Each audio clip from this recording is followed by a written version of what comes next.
Жогорку кеңеш Касса Миң долбоорунун алкагындагы жергиликтүү конуштарды колдоо келишимине толуктоолорду киргизүү сунушун карады. Анда келишимге кирген аймактарда табигый техногендик кырсык катталган учурда министрлер кабинети долбоордун каражатын өз алдынча башкарып, ыкчам чараларды көрө алат деген сунуш киргизилген.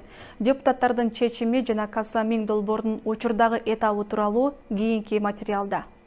Кыргызстандан Тажикстан аркылуу Афганистан менен Пакистанга электр энергиясын экспорттоого багытталган Касса Миң долбоору үстүбүздөгү жылдын февраль айында ишке кирген. Кыргызстан улуттук электр тармагы мекемеси берген маалыматка ылайык, учурда документтештирүү, жерге уруксат алуу процесстери толугу менен соңуна чыгып, мамычаларды орнотуу процесси жүрүп жатат. Бүгүнкү күнгө бардык иш-чаралар проектлери да даяр болуп, госэкспертизага берилди.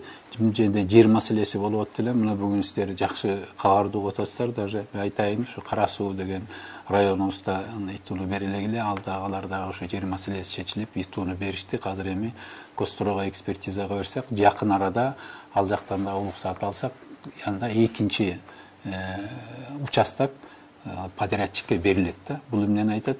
Дагы ушу 1-августтан баштасак, 2 жылдын ичинде бунун баары бүтүш керек да дагы.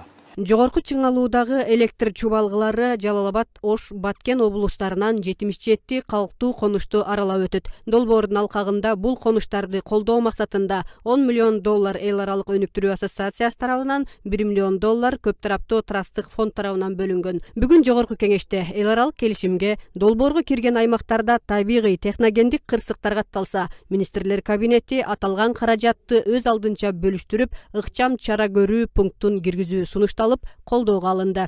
Biz kança жылдан бери ушул касса тышытын бир маалымат ала албай атабыз. Азыр сергер 4-чү компонент кайра эле акча сурамай, кайра эле баягы эски жолго отасыз. Бирөөнү жетелеп келип, исполнение на какой стадии, что сделано? Что планируется по кассе тысячи? Вот этот вопрос надо было сегодня подготовить. Правильно Кадыралиев поднимает вопрос? Я этот вопрос хочу поднять. А вы говорите, у меня данных маалымат нет. Вы же эти все кассы тысячи, все Минфин готовил. Экспорт электроэнергия тууралуу жазында, жайында эми ошого карап атканда сөзсүз түрдө бизге керек эле да азырчы Несттин өкүлү, Минэнергиянын өкүлдөрү, суроолорубуз көп эле ошолоргочу, ошолорду чакырып келиш керек эле да бул жергечи. Анда колдоп беребиз биз эми соцпакет болсун, жанагындай чоң проект болгондон тем более Всемирный банк менен сүйлөшүп, эми абдан туура кылып атасыңар, жана 4-чү компонентти киргизипчи, ал керек.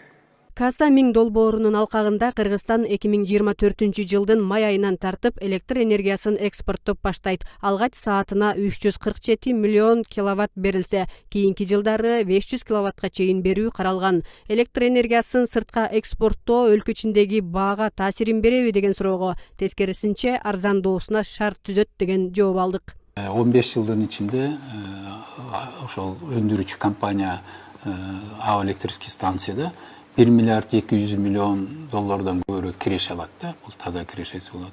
Ошол эле убакта биз баягы электр энергиясын ташып жеткирүү компаниясы $322 миллион киреше алабыз. Ошол убакта өзүбүздүн алган кредитибизди проценти менен жабабыз да.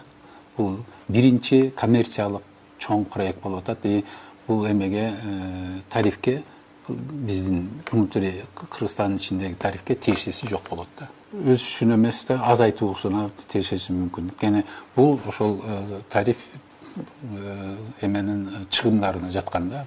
Эл аралык долбоор экономикалык, социалдык жана экологиялык жактан да тыкыр иликтөөгө алынып, жогорку Чыңалуудагы чубалгылар өткөн аймактарда калктын жана өсүмдүктөрдүн коопсуздугуна кам көрүлгөн. Баткен районунда, Лейлек районунда кызыл китепке кирген эки түрү тюльпандар бар. Ошо эки түрү тюльпандарды биз көчүрдүк башка территорияга, участокко. Ошон үчүн бул долбоордо каралган. Бюджет тоже долбоордо каралган. И экология чаралары бул долбоордо полностью каралат. И местное населенияга зыян болбойт. Өсүмдүктөргө, животный мирге тоже зыян болбойт. Дүйнөлүк банктан биз ошондой эле положительное заключение алдык бул документке. И ГАОстон гаос бул мамлекеттик экологиялык агентствосы, ошондон да биз положительное заключение алдык. 15 жылга пландалган Касамин эл аралык келишимине 2019 жылдын 8 августунда кол коюлган. Долбоорду ишке ашыруу үчүн Дүйнөлүк банк $45 миллион, Ислам өнүктүрүү банкы $50 миллион, Европа өнүктүрүү банкы €70 миллион бөлгөн. Электр энергиясын экспорттоо май айынан октябрь айына чейин гана созулат. Башка убакта өлкө ичиндеги чакан гидростанциялар өндүргөн товарларын кымбат баада, башкача айтканда киловаттын 6-7 сомго барабар суммада чет өлкөгө экспорттоо мүмкүнчүлүгү жаралат.